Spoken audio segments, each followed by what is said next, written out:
સુરતના પીપલોદ વિસ્તારમાં એક ચોંકાવનારી ઘટના સામે આવી છે, જ્યાં 60 વર્ષીય ખેડૂત નરેશ કોન્ટ્રાક્ટર પર 3 બુકાનીધારી શખ્સોએ જીવલેણ હુમલો કર્યાની ઘટના સામે આવી છે।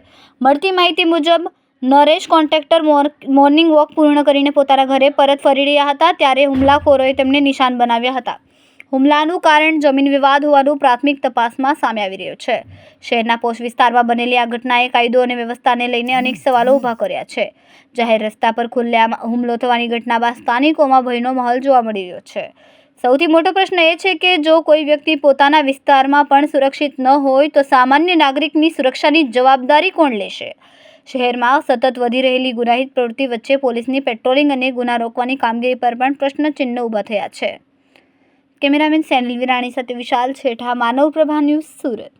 અમારા વિડિયોની નવી અપડેટ મેળવવા માટે સબસ્ક્રાઇબ કરો માનવ પ્રભા ન્યૂઝ ચેનલને, બેલ આઇકન ક્લિક કરો લેટેસ્ટ વિડિયો સૌથી પહેલા મેળવવા માટે।